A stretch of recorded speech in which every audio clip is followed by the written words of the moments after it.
Raksasa santan omega 3, lebih sehat untuk yang cermat. Bismillahirrahmanirrahim. Assalamualaikum warahmatullahi wabarakatuh. Alhamdulillahirabbil alamin. Wassalatu wassalamu ala asrofil anbiya wal mursalin sayyidina wa maulana Muhammadin wa ala alihi washabbihi ajmain. Qala ta'ala fi kitabil karim. A'udzu billahi minasyaitonir rajim. Bismillahirrahmanirrahim. Wa anfiqu fi sabilillahi wa la tulqu bi aydikum ila tahlukati wa ahsinu. Innallaha yuhibbul muhsinin. Artinya, dan infakkanlah hartamu di jalan Allah, dan janganlah kamu jatuhkan diri sendiri ke dalam kebinasaan dengan tanganmu sendiri. Dan berbuat baiklah. Sesungguhnya Allah menyukai orang-orang yang berbuat baik. Amma ba'du. Sahabat NU Online yang dirahmati Allah Subhanahu wa taala, alhamdulillah pada kesempatan kali ini perkenalkan saya Ahmad Syarifuddin diberikan kesempatan untuk berbagi tips seputar kesehatan, khususnya penggunaan obat-obatan dalam keseharian. Akhir ini kita semua melaksanakan kewajiban berpuasa di bulan Ramadan. Dan alhamdulillah tinggal menghitung hari lagi Ramadan akan usai. Banyak sekali mungkin dari kita semua pastinya tetap mengkonsumsi obat-obatan, baik itu dalam bentuk multivitamin untuk menunjang kesehatan, ataupun obat wajib yang memang untuk menyembuhkan kesehatan kita. Dalam pandangan ilmu farmasi yang saya tekuni, memang solusi hidup sehat justru tidak selalu mengutamakan penggunaan obat-obatan terlebih dahulu. Penggunaannya justru sebagai solusi terakhir jika gaya hidup sehat kita sudah tidak mampu menunjang kesehatan fisik. Misalnya, tetap mengutamakan istirahat yang cukup, perbanyak minum air putih, konsumsi makanan yang bergizi, dan lain sebagainya. Di ilmu farmasi itu dinamakan terapi non-farmakologi. Adalah terapi utama yang bahkan selalu disampaikan oleh para pakar kesehatan, baik itu dokter, apoteker, juga perawat. Dewasa ini yang jadi perhatian banyak publik secara umum adalah maraknya penggunaan antibiotik ya, yang terjual bebas.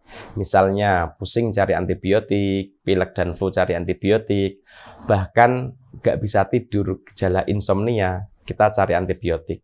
Padahal hal tersebut sangat tidak dianjurkan oleh para pakar kesehatan manapun.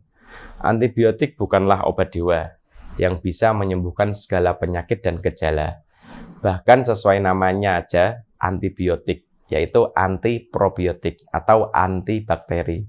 Jadi spesifik hanya mencegah timbulnya bakteri atau probiotik jahat. Penggunaan antibiotik sebenarnya sudah diatur ketat oleh Balai POM, Ikatan Apoteker Indonesia, Kemenkes, sampai dengan Ikatan Dokter Indonesia. Harus menggunakan resep dokter untuk menebusnya. Jadi harus periksa ke dokter dahulu untuk mendapatkan antibiotik. Tapi memang di lapangan tidak menutup kemungkinan ada beberapa apotek yang bebas melayaninya. Bahayanya apa? Penggunaan antibiotik yang tidak sesuai resep dokter bisa mengakibatkan resistensi antibiotik. Jadi bakteri yang awalnya bisa mati dengan golongan rendah jadi resisten atau kebal dan harus ditingkatkan ke golongan yang lebih tinggi di atasnya ketika kita mengkonsumsi kembali. Contohnya, salah satu anjuran dokter adalah penggunaan antibiotik harus habis. Jadi sembuh nggak sembuh dalam satu strip harus dihabiskan dalam masa penggunaan antibiotik.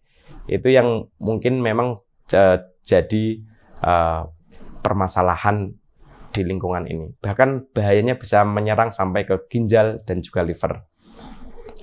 Sahabat NU Online yang berbahagia, sebaiknya saran dari saya yang menekuni ilmu farmasi untuk kasus gejala keseharian diusahakan untuk tetap menerapkan terapi non-farmakologi terlebih dahulu.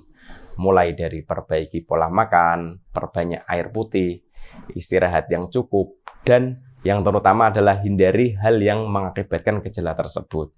Contoh, misalnya ketika kita minum air es atau es, itu efeknya kita pusing, pilek, dan flu. Berarti kita harus menghindari dahulu minum esnya. Baru kita fokus ke gejala yang dialami. Misal dengan menghindarinya kita masih merasakan gejala tersebut, baru itu solusi terakhir adalah mencari atau menggunakan obat-obatan yang sesuai indikasi yang kita rasakan. Dan itu semua tidak harus dengan antibiotik. Demikian tips dan trik kesehatan seputar penggunaan obat-obatan dari saya. Semoga bermanfaat. Kurang dan lebihnya mohon maaf. Wal-afu minkum. Wassalamualaikum warahmatullahi wabarakatuh. Sasa santan omega 3 lebih sehat untuk yang cermat.